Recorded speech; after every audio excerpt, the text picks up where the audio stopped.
NCB ने आज 3 actress Deepika Padukone, सारा अली खान और श्रद्धा कपूर से पूछताछ की।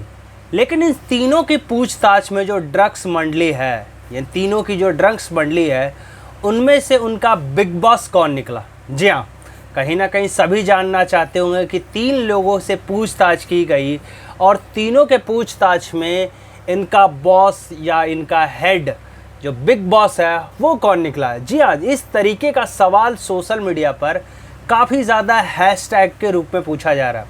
हर कोई कमेंट कर रहा है कि भाई ड्रग्स मंडली का बादशाह कौन है, ड्रग्स मंडली का मास्टरमाइंड कौन है, ये इसे तीनों को कौन चला रहा था, ये तीनों किसके तार से जुड़े हुए थे। ये कहीं ना कहीं एक बहुत ही महत्वपूर्ण सवाल है जो अभी तक, जी हाँ, अभी तक नहीं मिल पाया है। लेकिन बात करें सुबह दीपिका पादुकोण की, सुबह 10 बजे के आसपास वो पहुंच जाती है एनसीबी के ऑफिस में और करीब उनसे 5.5 घंटे की पूछताछ होती है। 4.5 घंटे ऑफिशियली पूछताछ होती है, 1 घंटा उनका बयान दर्ज किया जाता है और सेम 5.5 घंटे के आसपास श्रद्धा कपूर और सारा अली खान से भी होती है। यानी कि कुल मिला के कहा जाए तो सभी को बारी बारी से उतना ही समय में पूछताछ किया जाता है। और इन तीनों के पूछताछ में आज निकला क्या। जी हाँ, एनसीबी ने साफ सीधी कहा है कि तीनों का बयान आपस में मैच नहीं कर रहा है।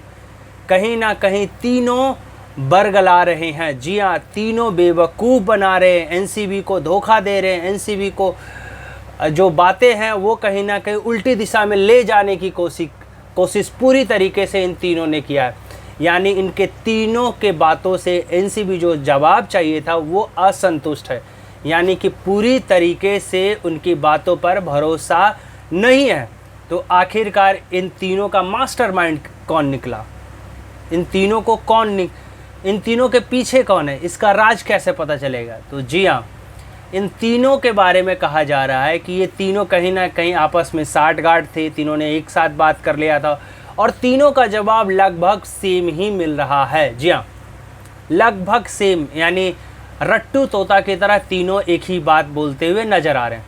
जहाँ दीपिका पादुकोण ने सिर्फ कबूला कि व्हाट्सएप चैट पे जो बात हुई थी वो उनकी थी, लेकिन वो हैश और जो बीएड जो मांग रहे थे वो कहीं ना कहीं सिगरेट की बातें हो रही थी। जी हाँ, उन्होंने अपने शब्दों में एनसीबी को बताया कि ये जो बीएड और हैश की बात हो रही है चैट में, वो सिगरेट की बात हो रही है।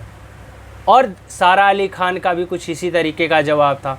श्रद्धा कपूर का यहाँ तक सुशांत सिंह राजपूत पर उन्होंने खुलासा कर दिया कि सुशांत सिंह राजपूत के सेट पे वो जाया करती थी। जी हाँ, वो जाया करती थी और सुशांत सिंह राजपूत के जब सेट पे जाती थी तो जब उसकी वैनिटी में जाते थे तो वैनिटी में वो सुशांत सिंह राजपूत ड्रग्स का सेवन किया करता था।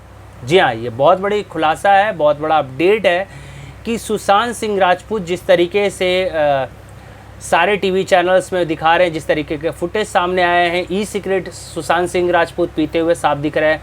लेकिन अब इन पे जो आरोप लग रहा है कि वो ड्रग्स लेते थे। जी हाँ, कहीं ना कहीं सीधा सीधी श्रद्धा कपूर ने कहा है कि भैया जो हम ड्रग्स जो लेते थे सुशांत सिंह राजपूत, मैंने अपनी आंखों से देखा। तो ये कहीं ना कहीं एनसीबी को हजम नहीं हो रही है। सारा अली खान की बातें करें तो सारा अली खान को उनके ब्रेकअप के बारे में पूछा गया। आप उनके साथ रिलेशनशिप में, आप उनके साथ विदेश ट्रिप पे भी गए थे, क्या मसला है। तो कहीं ना कहीं ये जो तीनों का जो मुद्दा है, जिस तरीके से ये जो मुद्दा है आज काफ़ी ज़्यादा गर्म रहा, लेकिन अभी तक इन तीनों के पीछे का जो ड्रग्स मंडली का जो मास्टरमाइंड है ये अभी तक पता नहीं चल पाया और सस्पेंस अभी भी बरकरार है। एनसीबी ने प्रेस कॉन्फ्रेंस करके बता दिया है कि इन तीनों की पूछताछ की प्रक्रिया पूरा हो चुका है। हालांकि इन तीनों में से दोबारा किसी को सम्मन नहीं भेजा जाएगा और यदि कुछ ऐसा होगा तो उसकी प्रक्रिया पहले ही शुरू किया जाएगा। लेकिन इन तीनों के बयान के आधार पर एक नोटिस तैयार किया जा रहा है। वो नोटिस क्या होगा, किस तरीके का आगे का प्रक्रिया होगा, ये कहीं ना कहीं काफ़ी ज़्यादा महत्वपूर्ण होने वाला है। लेकिन अभी तक ड्रग्स मंडली का मास्टरमाइंड कौन है ये अभी तक खुलासा नहीं हो पाया है।